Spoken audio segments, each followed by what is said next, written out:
इस वीडियो में हम डिस्कस करेंगे क्लास 10th की साइंस बुक का फिजिक्स पार्ट से चैप्टर नंबर 10 जिसका नाम है लाइट रिफ्लेक्शन एंड रिफ्रैक्शन। इस चैप्टर की टोटल 2 वीडियोस हैं, पार्ट 1 और पार्ट 2। ये वीडियो पार्ट 2 है, तो पार्ट 2 देखने से पहले आप पार्ट 1 जरूर देखिए। उसका लिंक जो है पार्ट 1 का लिंक डिस्क्रिप्शन बॉक्स में दिया गया है। और पार्ट 2 यानी कि इस पार्ट में हम इन सभी टॉपिक्स को कवर करेंगे। इसमें है refraction through glass slab, laws of refraction, refractive index, ray diagram for lenses, lens formula and power of lens. So start करते हैं सेकंड पार्ट को। अब तक हमने रिफ्लेक्शन के बारे में पढ़ा, अब हमारा नेक्स्ट टॉपिक आता है रिफ्रैक्शन। रिफ्रैक्शन क्या होता है? The change of direction of light passing from one transparent medium to another.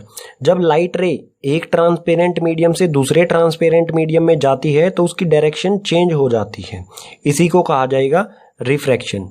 ठीक है, और ये होता क्यों है?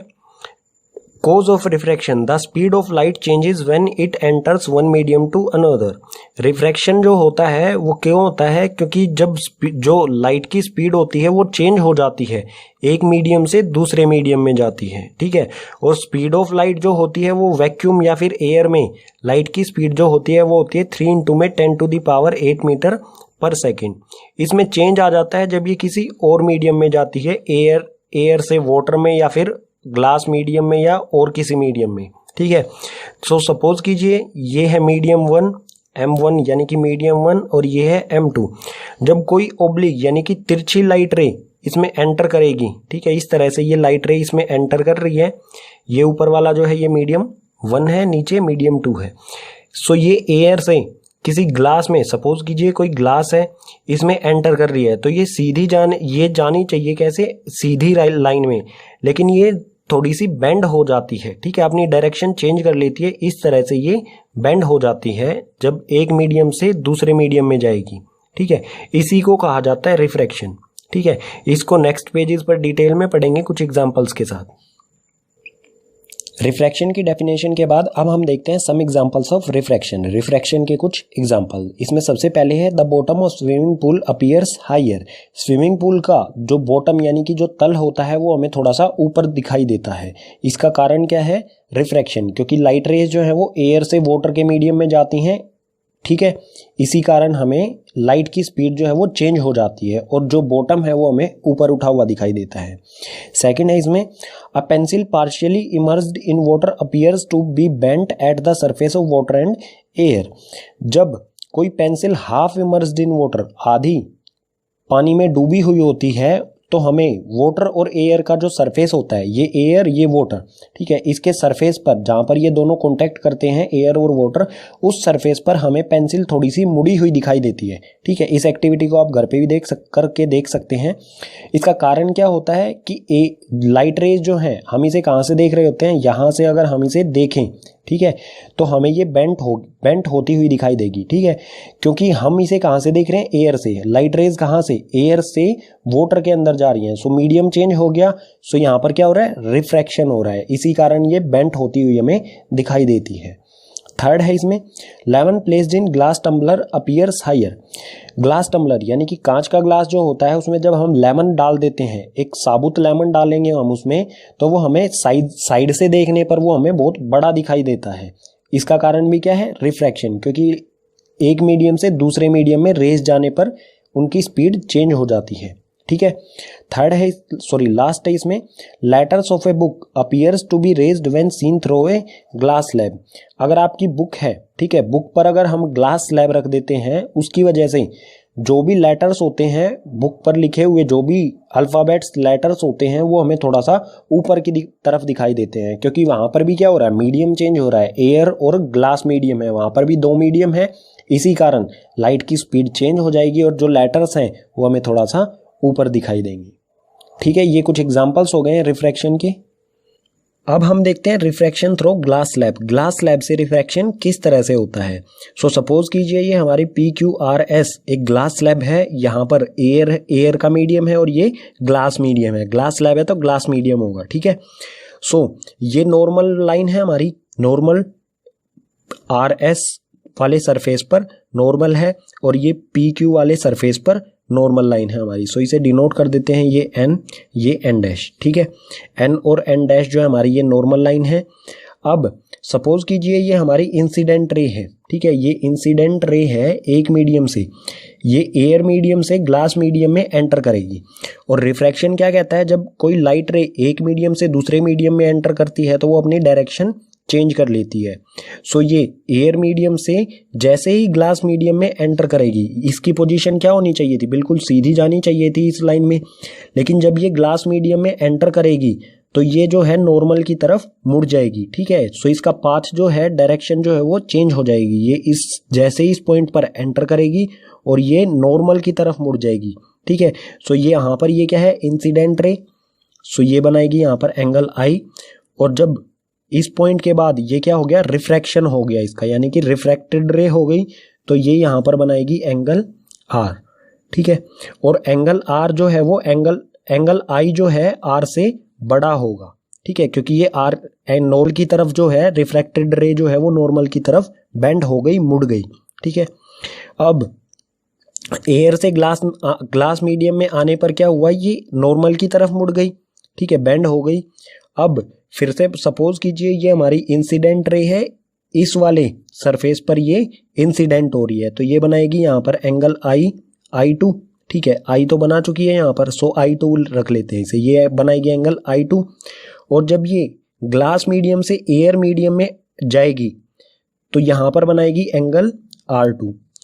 यहाँ पर आप क्या नोटिस करेंगे, जैसे ही ये ग्लास मीडियम से एयर मीडियम में जाएगी, सो ये अवे टू द नॉर्मल, ये फिर से बेंड हो जाएगी नॉर्मल से दूर।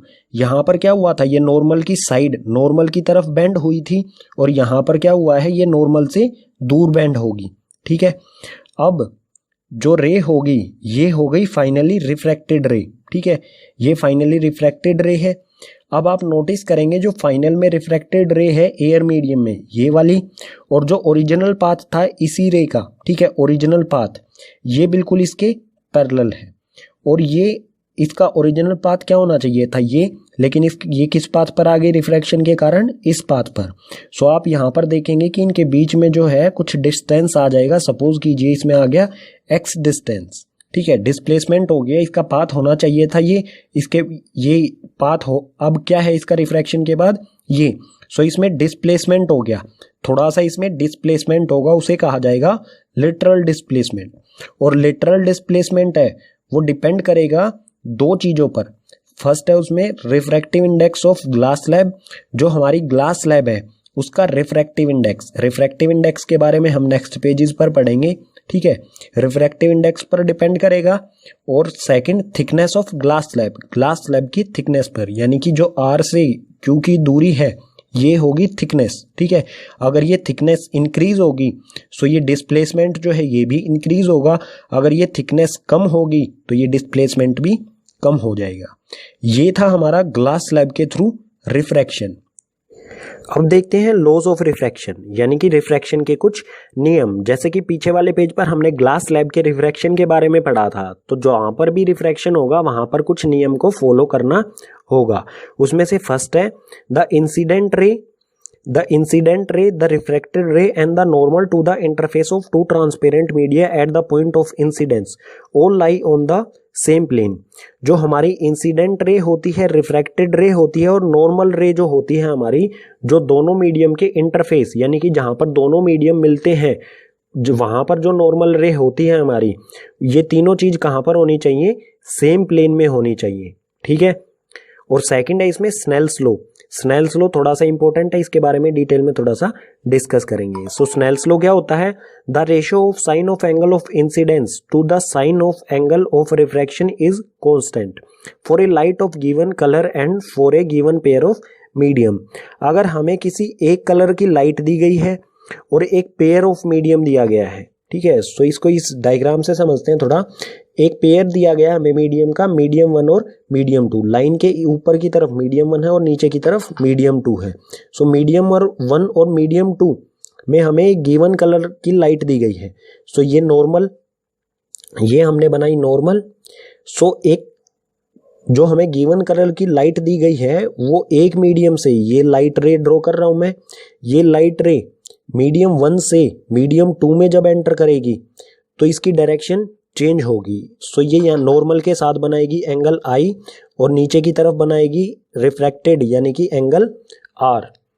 और ये एंगल आई और एंगल आर जो होंगे इनका जब हम रेशियो निकालेंगे किस तरह से, जो हमारी ट्रिग्नोमेट्रिक टर्म है साइन आई यानी कि इस एंगल का साइन और इस एंगल का साइन, साइन आई और साइन आर का जब रेशियो निकालेंगे तो वो रेशियो जो आएगा वो कांस्टेंट होगा। ठीक है, कांस्टेंट किस तरह से, इसका रेशियो आ गया, जो भी इसका रेशियो आएगा, सपोज कीजिए हम इस एंगल आई को इंक्रीज कर दें, हमने जो है ये इंसिडेंट रे जो है ये और ओब्लिक यानी कि तिरछी कर दिया इसे। ठीक है, यहां पर ये नॉर्मल ड्रॉ कर देता हूं मैं, हमने इसे इसका एंगल बढ़ा दिया, ये एंगल आई जो है ये इंक्रीज हो गया। एंगल आर जो होगा वो भी थोड़ा सा इंक्रीज हो जाएगा, ये एंगल आर। अगर मीडियम सेम है और लाइट का कलर सेम है तो जो एंगल आई और एंगल आर इन दोनों का रेशियो, साइन आई और साइन आर इन दोनों का रेशियो और इन दोनों का रेशियो, उनका आंसर जो है वो सेम आएगा यानी कि कांस्टेंट होगा, उसमें कोई भी चेंज नहीं होगा। ये है स्नेल्स लॉ। ठीक है, अब है रिफ्रैक्टिव इंडेक्स। रिफ्रैक्टिव इंडेक्स क्या होता है?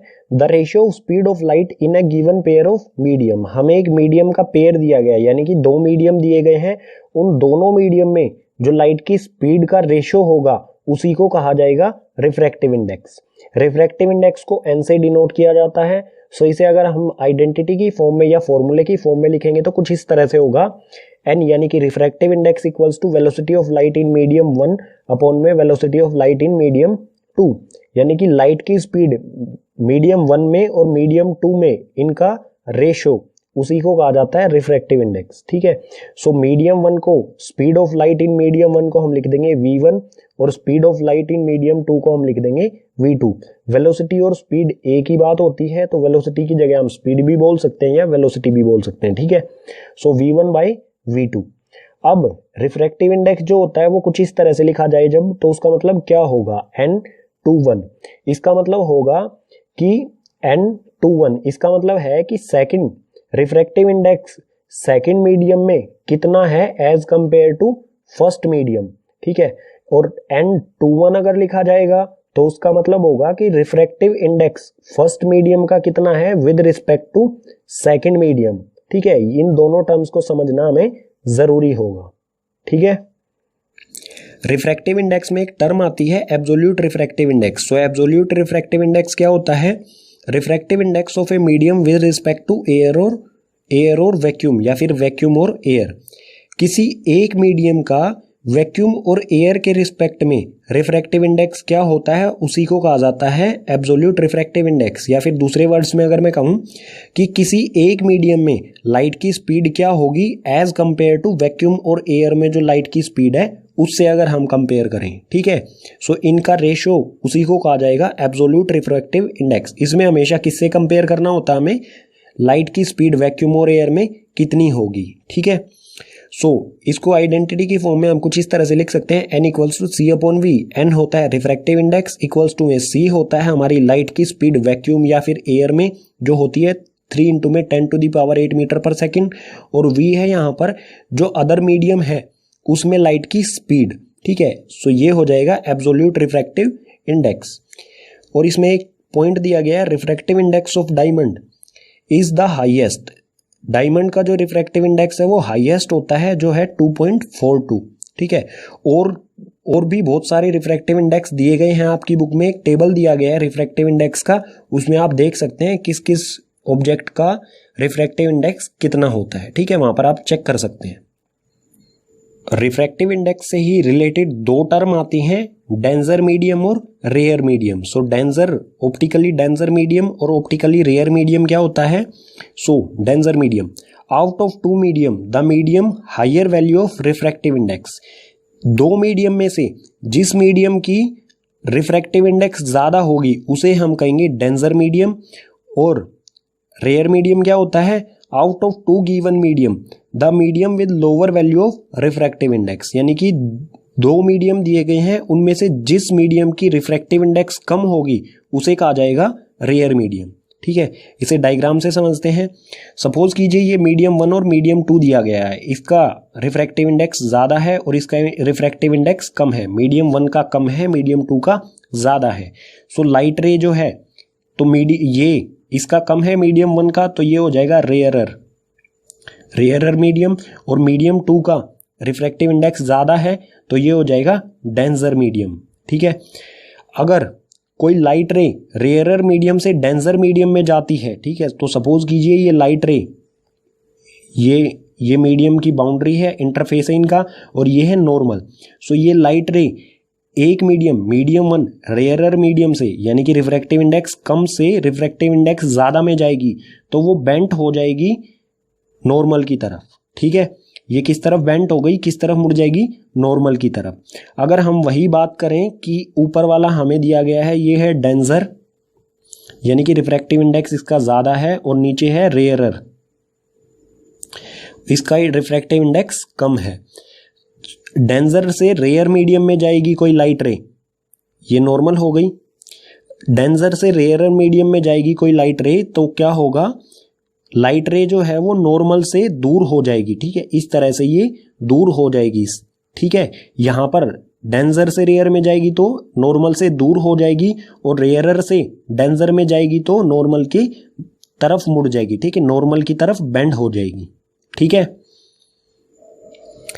रिफ्रैक्शन में हमारा नेक्स्ट कॉन्सेप्ट आता है स्फेरिकल लेंसेज, यानी कि रिफ्रैक्शन स्फेरिकल लेंसेज से किस तरह से होगा। सो लेंसेज जो है वो दो तरह के होते हैं, convex lenses and concave lenses. Convex lens के बारे में देखते हैं। सबसे पहले ये कुछ इस तरह का होता है, थिन फ्रॉम द कॉर्नर्स, ये कॉर्नर्स यानी कि किनारों से जो है वो पतला होता है। Thick eight the centre, centre से ये मोटा होता है। कन्वर्जिंग, और ये लेंस जो होता है वो कन्वर्जिंग, इसे कन्वर्जिंग लेंस भी कहा जाता है, क्योंकि ये जो भी लाइट रेज होती है उन्हें एक पॉइंट पर कन्वर्ज इकट्ठा कर देता है, इसलिए। ठीक है, अब देखते हैं कनकेव लेंस के बारे में। ठीक है, so concave lens thick from the corners, concave lens जो है वो कॉर्नर्स पे थिक यानी कि मोटा होता है। Thin at the centre, centre से ये पतला होता है as compared to corners, corner से पतला बीच में होगा ये। ठीक है, और इसे डाइवर्जिंग लेंस भी कहा जाता है। क्यों? क्योंकि ये जो भी लाइट रेज होती हैं उनको दूर दूर कर देता है, इसलिए ये डाइवर्जिंग लेंस भी कहलाता है। अब देखते हैं कॉन्वेक्स लेंस और कॉनकेव लेंस की कुछ प्रॉपर्टीज के बारे में। सो कॉन्वेक्स लेंस और कॉनकेव लेंस दोनों ही बाईफोकल लेंस होते हैं, यानी कि इनके दो दो फोकस होते हैं। ठीक है, जो लेफ्ट साइड में फोकस होता है उसे F1 कहते हैं, और C1 इसका सेंटर ऑफ कर्वेचर होता है लेफ्ट साइड में। ठीक है, और ये फोकस और C1 जो है सेंटर ऑफ कर्वेचर जो है वो इस वाले सरफेस का होता है। राइट वाले सरफेस का फोकस और centre of curvature left side में होता है, और लेफ्ट वाले सरफेस का फोकस और centre of curvature right side में होता है। ठीक है, जो लेफ्ट साइड में फोकस और सेंटर ऑफ कर्वेचर होते हैं उन्हें C1 और F1 से डिनोट किया जाता है, और जो राइट साइड में होते हैं उन्हें F2 और C2 से डिनोट किया जाता है। जो C1 है इसे हम 2F1 भी लिख सकते हैं, क्योंकि फोकस का 2 टाइम होता है C, सो ये 2F1 भी लिखा जा सकता है। इसी तरह से C2 को 2F2 भी लिखा जा सकता है। ठीक है, इसी तरह से कॉनकेव लेंस के भी दो फोकस होंगे, एक लेफ्ट साइड में और एक राइट साइड में। सो इस वाला सरफेस जो इसका लेफ्ट सरफेस है उसका फोकस लेफ्ट साइड में होता है, और सेंटर ऑफ कर्वेचर भी लेफ्ट साइड में। और इसी तरह से राइट साइड का जो सरफेस है उसका फोकस और centre of curvature right side में ही होगा। ठीक है, सो इसे भी C1 F1 कहते हैं जो लेफ्ट साइड में होता है, और जो राइट साइड में होता है उसे F2 और C2 कहा जाता है। बिल्कुल ऊपर वाले की तरह ही इसे हम 2F1 लिख सकते हैं और इसे 2F2 लिख सकते हैं। ठीक है, क्योंकि 2 टाइम्स होता है फोकस का सेंटर ऑफ कर्वेचर। ठीक है, ये कुछ सिंपल सी प्रॉपर्टीज हो गई, इनसे हमें हेल्प मिलेगी रे डायग्राम बनाने में। ठीक है, दोनों लेंसेज में से सबसे पहले हम देखते हैं कॉन्वेक्स लेंस के रूल्स और इमेज फॉर्मेशन किस तरह से होती है। सो फर्स्ट है rule for image formation by convex lens. Convex lens से इमेज फॉर्मेशन किस तरह से होगी उसके रूल्स। सो इसके टोटल 3 रूल्स होते हैं, एक एक करके तीनों को डिस्कस करेंगे। इसमें फर्स्ट है A ray of light parallel to principal axis of convex lens always pass focus of other side of lens। कोई ये इसमें प्रिंसिपल एक्सिस, कोई भी लाइट रे होगी जो प्रिंसिपल एक्सिस के पैरेलल होगी। सो ये आ गई एक प्रिंसिपल एक्सिस के पैरेलल, ठीक है। ये लाइट रे है प्रिंसिपल एक्सिस के पैरेलल, वो कहां से क्रॉस करेगी, pass focus of other side of lens, ये पास करेगी दूसरी साइड, जिस तरफ से आ रही है ये इंसिडेंट है उसके दूसरी साइड फोकस से क्रॉस करेगी। सो ये मिडल में जाएगी और फोकस की तरफ टर्न हो जाएगी, ये फोकस से क्रॉस करेगी दूसरी साइड, ठीक है। ये था फर्स्ट रूल। सेकंड रूल है इसमें, a ray of light passing through the focus will emerge parallel to principal axis of reflection. कोई लाइट रे है जो फोकस से आ रही है, ठीक है, फोकस से इंसिडेंट है, तो वो प्रिंसिपल एक्सिस के पैरेलल हो जाएगी रिफ्लेक्शन के बाद। सो ये इंसिडेंट रे है, ये F1 फोकस 1 से क्रॉस कर रही है, ठीक है, इंसिडेंट है F1 से, तो ये जब रिफ्रैक्शन होगा उसके बाद क्या होगी, ये पैरेलल हो जाएगी प्रिंसिपल एक्सिस के, ठीक है। सो ये हो जाएगी रिफ्रैक्टेड रे जो कि प्रिंसिपल एक्सिस के पैरेलल है, ठीक है। थर्ड और लास्ट रूल है इसका कॉन्वेक्स लेंस का, a ray of light passing through the optical centre will pass without any deviation. कोई रे, लाइट रे जो ऑप्टिकल सेंटर यानी कि इस ऑप्टिकल सेंटर O से पास करेगी तो वो विदाउट एनी डेविएशन बिल्कुल सीधी उसमें से निकल जाएगी। सो ये लाइट रे है, ठीक है। ये लाइट रे जब ऑप्टिकल सेंटर से जाएगी तो ये बिना किसी मुड़ाव के, बिना किसी डेविएशन के बिल्कुल सीधी पास हो जाएगी, ठीक है। ये इंपॉर्टेंट है क्योंकि एग्जाम में पूछा जाता है कि कौन सी ऐसी रे है जो विदाउट डेविएशन पास हो जाती है। तो ऐसी दो ही रेज होती हैं, एक तो प्रिंसिपल एक्सिस जो होती है वो, और एक होती है जो O से पास करे, ठीक है। रूल्स के बाद अब हम देखते हैं image formed by convex lens. Convex lens से इमेज किस तरह से बनती है। इसके टोटल 6 केसेस होते हैं, एक एक करके सभी को देखते हैं। सो इसमें फर्स्ट है when object at infinity, object की पोजीशन इंफिनिटी यानी कि अनंत पर हो तो इमेज कहां पर बनेगी, ठीक है। तो इसका रे डायग्राम बनाते हैं। ये इंफिनिटी से पैरेलल लाइंस आएंगी लेंस पर, ठीक है, इस तरह से, और जो भी पैरेलल लाइंस आएंगी वो दूसरी साइड प्रिंसिपल एक्सिस के पैरेलल होती हैं, वो दूसरी साइड फोकस से क्रॉस करती हैं। ये हमने रूल्स में पढ़ा है। सो ये सभी जो हैं ये फोकस से क्रॉस करेंगी इस तरह से, ठीक है। सो जहां पर भी दो या दो से ज्यादा रेज एक दूसरे से मीट करें वहीं पर क्या होती है, इमेज। सो इमेज कहां बनेगी, F2 पर, यानी कि जिस साइड से भी रेज आ रही हैं उसके अपोजिट साइड फोकस पर। सो इमेज की प्रॉपर्टीज देखते हैं। पोजीशन होगी F2 पर। नेचर के देखते हैं, नेचर होगा रियल और इन्वर्टेड, यानी कि बिल्कुल रियल इमेज बनेगी, रियल में जो है रेज इंटरसेक्ट कर रही हैं, और इन्वर्टेड यानी कि उल्टी इमेज बनेगी, ठीक है। साइज पॉइंट साइज होगा, यानी कि बिल्कुल बिंदु जैसा साइज होगा, पॉइंट, ठीक है। सेकंड केस दिया है हमें when object beyond C1, object की पोजीशन कहां पर हो, C1 के बियॉन्ड यानी कि C1 के पीछे की तरफ। सो ये ऑब्जेक्ट की पोजीशन आ गई C1 के पीछे की तरफ। यहां से हमें कम से कम दो रेज ड्रॉ करनी होंगी। एक तो हम कर सकते हैं प्रिंसिपल एक्सिस के पैरेलल, ठीक है। सो ये हमने की प्रिंसिपल एक्सिस के पैरेलल, जो भी प्रिंसिपल एक्सिस के पैरेलल होती है वो अदर साइड दूसरे साइड के फोकस से क्रॉस करेगी, ठीक है। और एक हम ड्रॉ कर सकते हैं ऑप्टिकल सेंटर, जो इसका सेंटर होता है उससे, और जो ऑप्टिकल सेंटर से जाती है वो बिल्कुल सीधी विदाउट एनी डिफ्लेक्शन वो क्रॉस कर जाती है। सो ये जहां पर भी एक दूसरे से मीट करेंगी वहीं हो जाएगा हमारा इमेज की पोजीशन। सो यहां पर ये मीट कर रहे हैं, सो यहां ये बनेगी इमेज, ठीक है। सो इमेज की प्रॉपर्टीज देखते हैं। Position between F2 and C1, image की पोजीशन जब ऑब्जेक्ट बियॉन्ड C1 हो तो इमेज कहां पर बनेगी, between F2 and C2, F2 और C2 के बीच में। नेचर कैसा होगा, रियल और इन्वर्टेड, रियल रेज जो है एक दूसरे को इंटरसेक्ट कर रही हैं, मीट कर रही हैं। सो ये क्या होगा, रियल इमेज होगी, और इन्वर्टेड यानी कि अगर ऑब्जेक्ट सीधा है तो ये बिल्कुल उसका उल्टा होगा। साइज होगा डिमिनिश्ड, ऑब्जेक्ट का साइज जो है उसके कंपेयर में इमेज का साइज होगा डिमिनिश्ड यानी कि छोटा होगा, बहुत ज्यादा छोटा होगा, ठीक है। थर्ड में हमें दिया है when object at C1, object की पोजीशन कहां पर हो, C1 पर। सो ये हो गया हमारा ऑब्जेक्ट। इसके लिए भी हम कम से कम दो रेज ड्रॉ करेंगे, एक हम पैरेलल करेंगे और एक हो जाएगा ऑप्टिकल सेंटर से। सो ये पैरेलल ड्रॉ की, जो पैरेलल होगी वो फोकस से क्रॉस करेगी, ये फोकस से इसने क्रॉस किया, उसके बाद जो सेंटर ऑफ ऑप्टिकल सेंटर से जो जाएगी, ऑप्टिकल सेंटर से बिल्कुल सीधी की सीधी चली जाएगी। सो आप नोटिस करेंगे ये एक दूसरे को कहाँ पर इंटरसेक्ट कर रही हैं या फिर मीट कर रही हैं, C2 पर। सो इमेज जो है वो उसकी पोजीशन क्या हो जाएगी, C2। ठीक है, ये बन गई हमारी इमेज। प्रॉपर्टीज देखते हैं इमेज की। इस कंडीशन में इमेज की प्रॉपर्टीज क्या होंगी, पोजीशन एट C2। जब ऑब्जेक्ट की पोजीशन C1 पर होगी तो इमेज जो है वो C2 पर बनेगी। नेचर होगा इसका रियल एंड इन्वर्टेड। इमेज जो है वो रियल होगी और इन्वर्टेड यानी कि अगर ये सीधी होगी तो ये उल्टी होगी।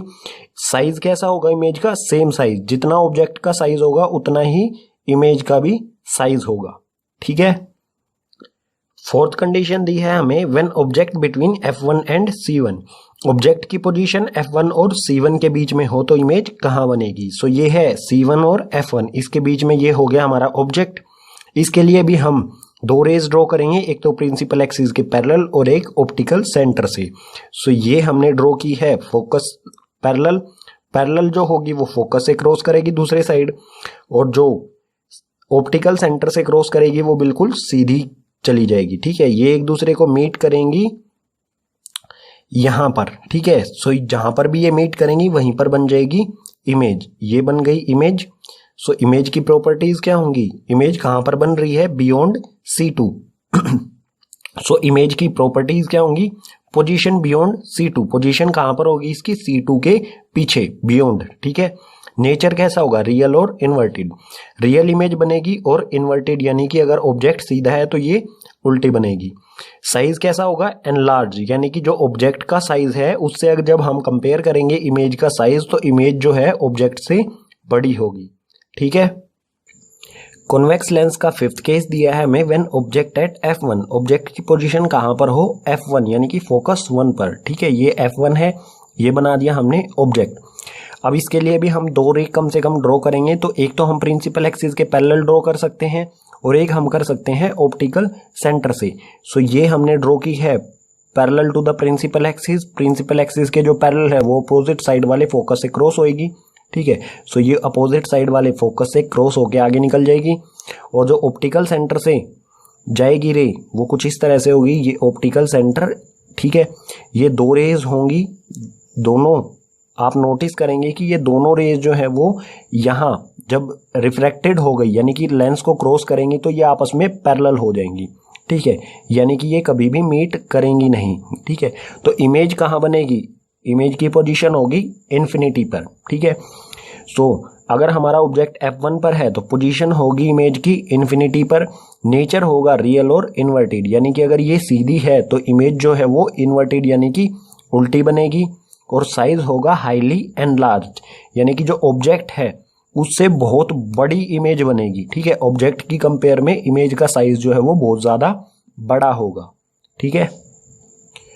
कॉन्वेक्स लेंस का सिक्स्थ और लास्ट केस है, when object is between F1 and O यानी कि ऑप्टिकल सेंटर। ऑब्जेक्ट की पोजीशन हमें कहाँ दी गई है, F1 और ऑप्टिकल सेंटर O के बीच में। ठीक है, ये F1 ये O, तो ऑब्जेक्ट की पोजीशन इनके बीच में कहीं पर भी बना देते हैं। ये बना दिया हमने ऑब्जेक्ट। इसके लिए रे डायग्राम ड्रॉ करेंगे, एक हम प्रिंसिपल एक्सिस के पैरेलल ड्रॉ करेंगे। ये क्रॉस कहाँ से करेगा, F2 से। ठीक है, सो ये एक तो ये रे डायग्राम हमने ड्रॉ किया, रे ड्रॉ की लाइट रे। एक हम ड्रॉ करेंगे ऑप्टिकल सेंटर से, ये ऑप्टिकल सेंटर से। ठीक है, सो आप नोटिस करेंगे कि जो अदर साइड, जिस साइड ऑब्जेक्ट रखा है उसके दूसरी साइड में इन दोनों रेज की दूरी जो है वो लगातार इंक्रीज होती जा रही है। तो इस साइड तो ये मीट करेंगी नहीं, ये किस साइड मीट करेंगी, जिस साइड में ऑब्जेक्ट ही है। सो इसके अपोजिट साइड में इमेजिनरी ड्रॉ करेंगे हम। ठीक है, इस तरह से, और ये यहाँ पर कहीं ना कहीं जाके एक दूसरे से मीट करेंगी।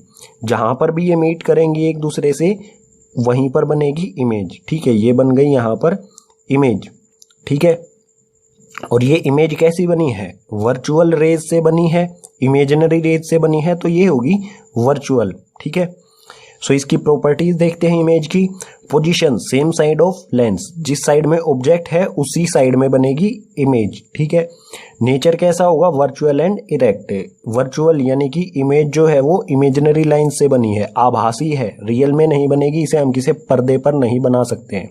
ठीक है, और इरेक्ट यानी कि सीधी बनेगी, ठीक है। साइज होगा एनलार्ज्ड, ऑब्जेक्ट किससे बड़ा साइज होगा इमेज का, ठीक है, बड़ी होगी ऑब्जेक्ट से, ठीक है। इसी के साथ कॉन्वेक्स लेंस के सभी कॉन्सेप्ट हमारे हो जाते हैं कंप्लीट।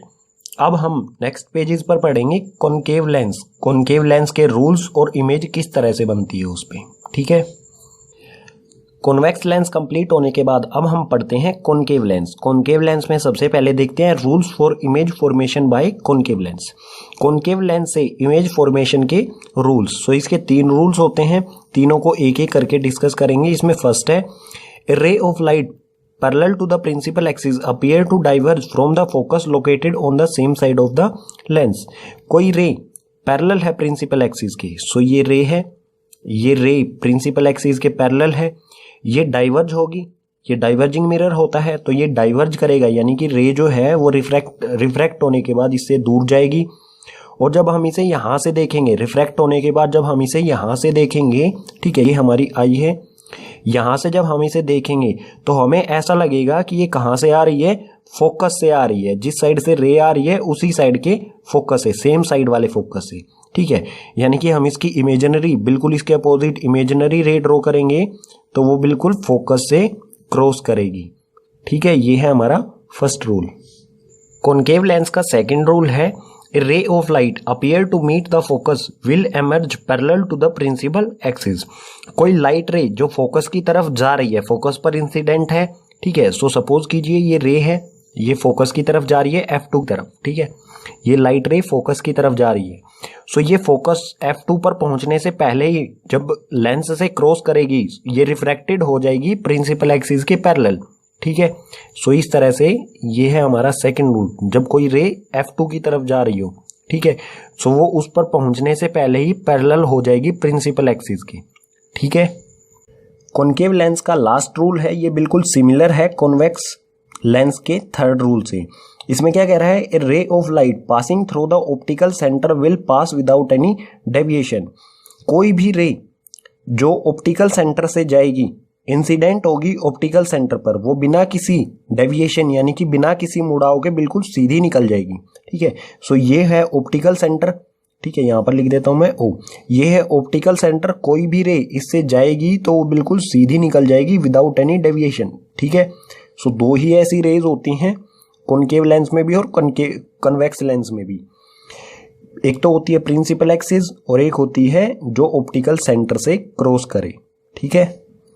कॉनकेव लेंस के रूल्स के बाद अब हम देखते हैं रे diagram of image formation by concave lens. Concave lens से इमेज फॉर्मेशन किस तरह से होती है उसके लिए रे डायग्राम। सो इसके टोटल 2 केसेस होते हैं, उन दोनों केसेस को एक एक करके डिस्कस करते हैं। इसमें फर्स्ट दिया है हमें when object at infinity, object की पोजीशन दी गई है इन्फिनिटी यानी कि अनंत पर, तो इमेज कहाँ पर बनेगी, ठीक है। सो ये है हमारा कॉनकेव लेंस। इमेज जो लाइट रेज हैं इन्फिनिटी से इस पर इंसिडेंट होंगी, ठीक है, ये लाइट रेज इंसिडेंट हैं इस पर, और ये लाइट रेज, ये मिरर कैसा होता है, डाइवर्जिंग। सो ये डाइवर्ज हो जाएंगी यानी कि एक दूसरे से दूर जाएंगी रिफ्रैक्ट होने के बाद।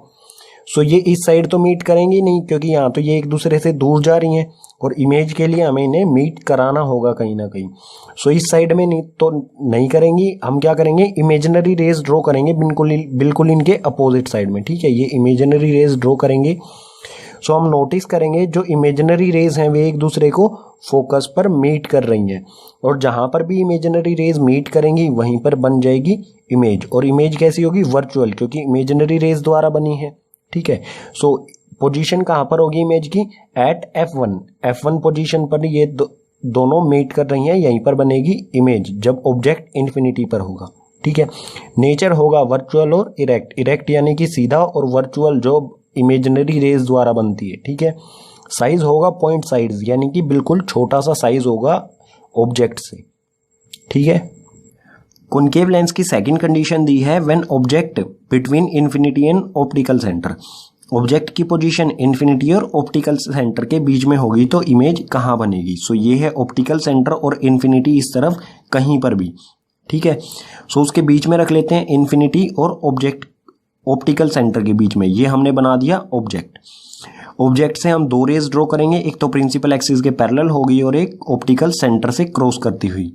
तो हम नोटिस करेंगे कि जो पैरेलल है वो डाइवर्ज होने के बाद एक दूसरे से दूर जाएंगी। जो ऑप्टिकल सेंटर की तरफ से ऑप्टिकल सेंटर को क्रॉस करके जा रही है और जो डाइवर्ज हुई है ये एक दूसरे से दूर जा रही हैं।